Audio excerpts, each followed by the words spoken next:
2 दिन भारतीय जनता पार्टी की सरकार ने मुझे मुंबई में होटल अरेस्ट रखा, क्योंकि मैं चैत्यभूमि जाना चाहता था और फिर हमारा कार्यक्रम भीमा कोरेगांव आने का था। तो सम्मानित साथियों, मैं आज उन महान विभूतियों को भी नमन करता हूं जिन्होंने देश निर्माण में बहुत बड़ा योगदान दिया।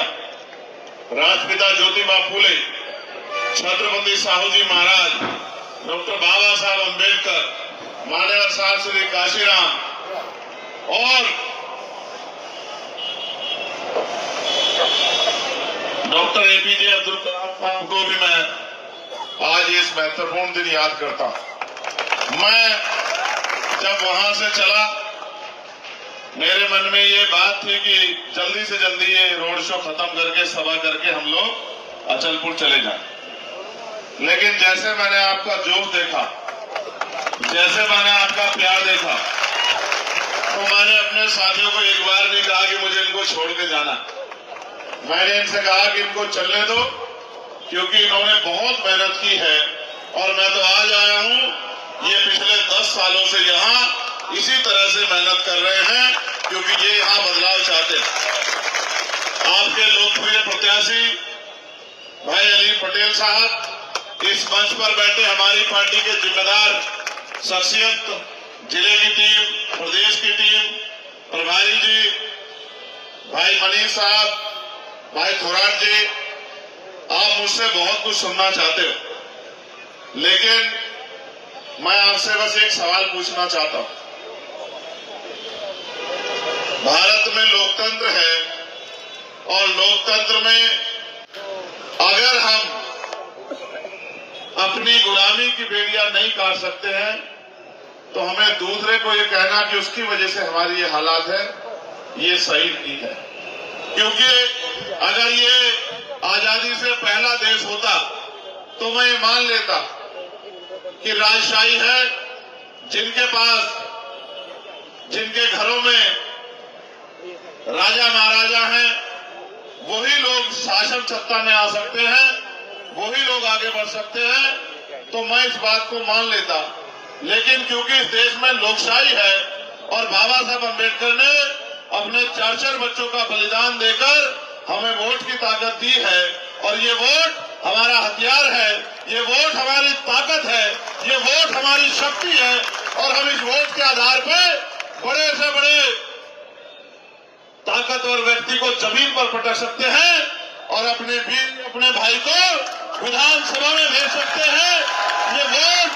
ये वोट हमारी है, ये वोट हमारी है, हमारे हिस्से की है, और ये वोट हमारी उंगली में है।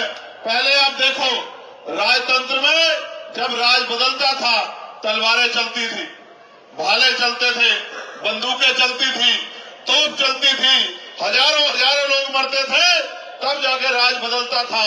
अब तो आपकी उंगली में इतनी शक्ति है, जिस बटन को आप दबा दोगे और बहुसंख्यक रूप से दबा दोगे, वही बटन वाला जीत जाएगा।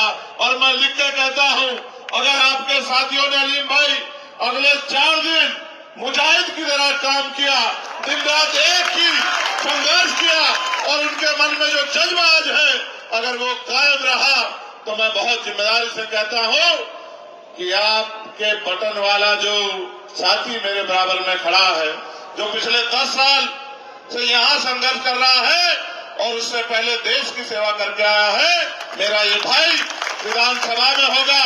और जब मैंने आपका शानदार ये जमहूरियत का ये नजारा आज देखा, तो मैंने इनसे एक ही बात कही कि जब असेंबली में जाओगे तो कमजोरों, मजलूमों, गरीबों, नौजवानों, महिलाओं, मजदूरों के हक के लिए इतनी जोर से दहाड़ना कि तमाम जो कुर्सियों पर बैठे लोग हैं, गरीबों का हक छीन के इनकी कुर्सियां हिल जाए, इतनी जोर से आवाज लगाना, क्योंकि लोग सुनना चाहते हैं, लोग देखना चाहते हैं कि बहादुर लोग असेंबलियों में आए, बहादुर लोग पार्लियामेंट में आए, क्योंकि ऐसे लोग पार्लियामेंट असेंबली में है जो अपने और अपने परिवार तक सीमित है, जिनको जनता से कोई मतलब नहीं है।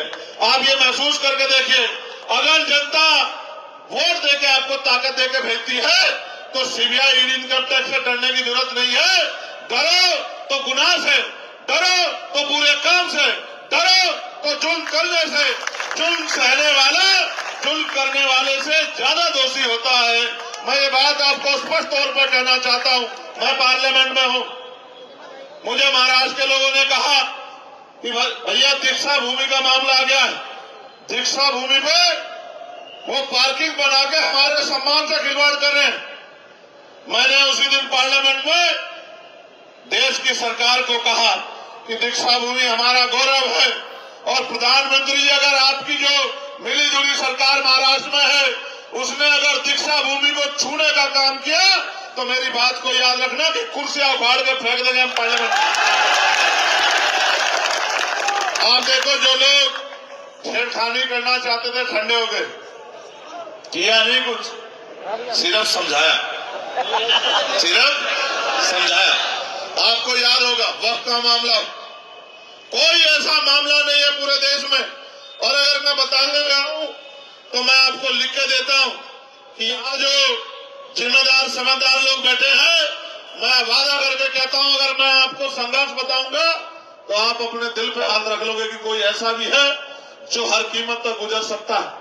कोई ऐसा मामला नहीं है कमजोरों का, चाहे किसानों का हो। 13 महीने आंदोलन चला, सीना तान के हमने उनके साथ खड़े होकर किसानों का आंदोलन करने का काम किया और सरकार किसानों को कुचलने के लिए एडी चोटी का जोड़ लगा रही थी। पहलवान बेटियों के सम्मान पे बात आई तो जंतर मंतर पे हमने आंदोलन किया। अगर आरक्षण में घोटाला हुआ तो लखनऊ जाके सड़क पे लेट के हमने 5-5 दिन आंदोलन किया। और तो जब एनआरसी का मामला आया और तमाम लोग जिनको आप वोट देते हो घर में घुस गए, जमा मस्जिद में खड़े होकर चंद्रशेखर ने वादा किया था आपसे कि ये कानून लागू नहीं होने दिया जाएगा। मेरी बात को आप याद रखें, इसकी कीमत चुकानी पड़ी। मैं जेल गया, 29 दिन तक जेल रहा, मैंने लाठियां खाई, 4-4 बार मुझे लाठियों से पीटा गया, मेरे पैरों के नखून खींच दिए गए, मेरे दांत तोड़ दिए गए, रीढ़ की हड्डी में गैप कर दिया गया। और आज भी मैं अपने साथियों से कह रहा था कि मैं ज्यादा देर खड़ा नहीं रह सकता हूं, लेकिन मैं कोशिश ये कर रहा हूं कि मेरे जैसे हजारों लोग देश में खड़े हो जाएं कि किसी गरीब की तरफ आंख उठाने की हिम्मत किसी ताकत में न बचे। फिर कोई ऐसा मामला, ना सिर्फ जुनैद का मामला हो, अखलाक का मामला हो, पहलू का मामला हो, नजीब का मामला हो, कोई ऐसा मामला नहीं है जिसमें मैंने अड़के लड़ाई न लड़ी हो। कोई ऐसा मामला नहीं है। और आप महसूस करो, मौलाना साद साहब पे जब तबलीगी जमात के लोगों को जब सताया गया तो चंद्रशेखर आजाद खड़ा था। जब मौलाना साद साहब पे मुकदमा करके कहा गया कि ताला लगा देंगे तो मैंने चैलेंज किया कि आओ तुम में तो लगाओ ताला, चंद्रशेखर आजाद खड़ा है, आओ। जब मौलाना कलीम सिद्दीकी को जेल भेजा, कोई जाना नहीं चाहता था, मैं जानता हूं जो इनसे डरते नहीं उनपे मुकदमे लगा के जेल भेजने का काम करते हैं। मैं उनके घर गया और उनको विश्वास दिला गया। और मैं नहीं कहना चाहता, यहाँ हमारे बहुत बड़े आलिम है मौलाना सलमान साहब, जब उनके एक बयान पर उनको जेल में डाल दिया गया तो मुझे बुलाया गया वहां लखनऊ, उसमें मुंबई में खिलाफत मूवमेंट के कार्यक्रम में चीफ गेस्ट बना के, और मुझसे कहा गया कि आपके ऊपर ये 2 जिम्मेदारी हम दे रहे हैं और आप भरोसा करो मैं बहुत जिम्मेदारी से कह रहा हूं। मैं बाबा साहब अम्बेडकर को अपना गुरु मानता हूं। मैं राजनीति व्यापार के लिए नहीं करता कि मुझे पैसा कमाना नहीं करता, मैं राजनीति। और जिस दिन मेरी बात गलत निकल जाए मैं आपको अधिकार देता हूं कि आप मेरे मुझसे छोटे से छोटा आदमी जो उम्र में छोटा है वो मेरे गिरवान को पकड़ के खड़े जाना कि चंद्रशेखर भाई आपने झूठ बोला था। जिस दिन मुझे खिलाफत मूवमेंट के कार्यक्रम में चीफ गेस्ट बना के बुलाया गया, क्योंकि वो एक कार्यक्रम में जहां से तहरीकें चली है जिसने जंग आजादी में बहुत बड़ा इंकलाब पैदा किया है, तो जब मुझे वहां बुलाया गया तो तमाम नेताओं के कुर्ते ढीले हुए, इनको लगा कि अगर चंद्रशेखर के साथ ये कमजोर समाज खड़ा हो गया तो ये कमजोर नहीं रहेगा, क्योंकि नीले पटके वाले आखिरी दम तक लड़ते हैं और जब तक मंजिल को नहीं पाते तब तक रुकते नहीं है। उसी दिन से साजिशें होने लगी। मैं बहुत जब जवान देता हूं तो जान देता हूं, जिसके साथ खड़ा हूं तो खड़ा हूं। आज कह रहा हूं अमरावती के लोगों, आपके पुल का मामला है और ये बाबा साहब अम्बेडकर का जो पार्क है इसका निर्माण कार्य बड़े लंबे समय से अधूरा है। मैं अपने भाई से कहना चाहता हूं, जिस दिन आवाम तुम्हें वोट की ताकत से असेंबली भेजने का काम करेगी, ये पुल जो गरीब जनता के लिए, मैंने उसको देखा। तुम्हें पता है तुम्हारा वोटर कौन है? वो जो रेडी चला रहा है, वो जो ऑटो चला रहा है, वो जो ठेला लगाए खड़ा है, वो जो दुकानों पे काम कर रहा है, वो जिसके सर पे जो है एक चादर बंधी हुई है क्योंकि उसको मुस्लिमों मजदूरी करने के लिए घूम रहा है, वो तुम्हारा वोटर है यहाँ। मैंने उसको देखा और मुझे लगता है पुल इन्होंने इसलिए छोड़ रखा अधूरा कि किस दिन ये पुल गिर जाए और इसमें गरीब लोग दब के मर जाए।